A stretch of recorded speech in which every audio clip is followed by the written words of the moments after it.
Ellie T.S. Tình Khut Biệt Na Tô ông Nam Mộc Sạc Vô.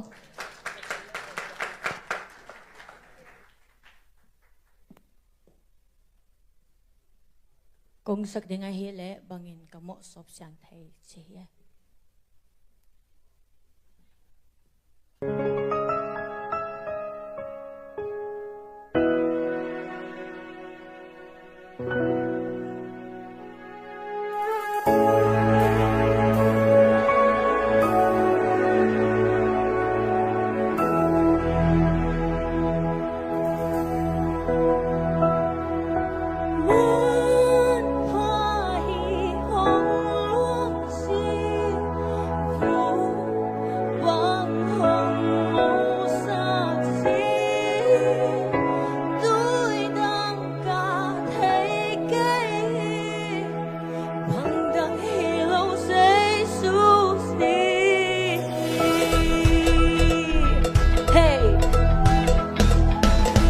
Bangin kamo sop siyang thay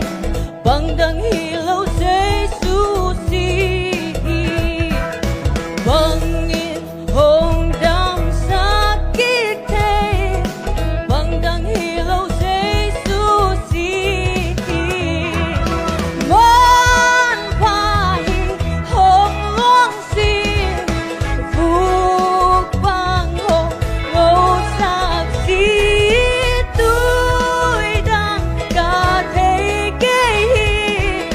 Bangdang hilaw say susi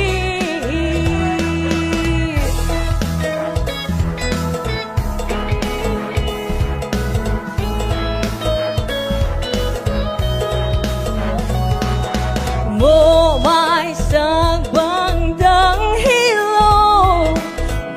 hilaw say susi Apa ka bolang Bangdang hilaw say susi Mon pahi hong long sin Vu bang hong ngô sak si Tui dang ka thay cây Bangdang hilaw say susi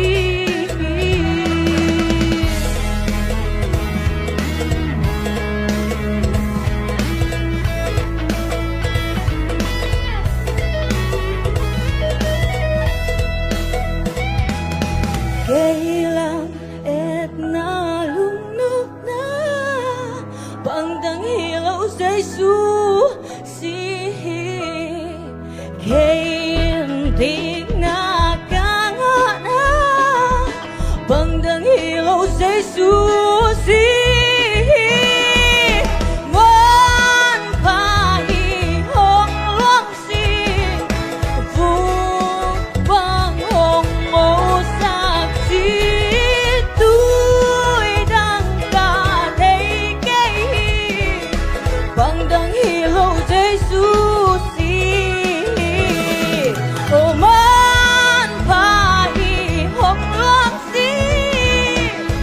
Vu bang hong ngô sak si Tui dang ka thay cây Bangdang hilaw say susi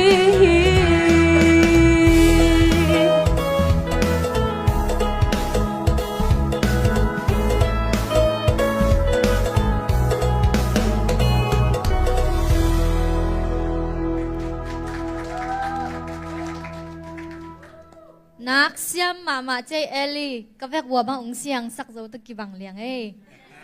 Akisil nai lo te zong siang zo hin te Tui na judge pa ni na comment ung piak sak dingin na siya JK kami Siya JK ina Siya ting khai nang pan masahin siya manina Ken paning ina Ellie, thana nga hiya to na nasak na tungto ni na He nga maeng ina ahoy lam gen masapot ning ina tua la pen en ni danga Isaac pen hi bangdang hilau zai su si hi pen style dang to chmai ni mo a hi he da Isaac hin tu nia Isaac thak chang bel ong no so ama mo ina อิจากด้านขัดจงองลอบพวยมาไม่นัดตัวน้องเตลที่จงเตลเสียมงสมามาอิงมั่วตัวจังอินะ performance ตัวจงกิตวงมาna outfit ta jong ke tuang ma mo ta chiang ina akala ka creative idea nong health te jong mo nong sak te jong pen hoi ma mo ayang ina atop na lam deu khara bel tom khat ong wal dek tak deu mo asak king nong sak no te mo ayang ina akik lama bel ong hoi zolai ding hi chi lamen hang ina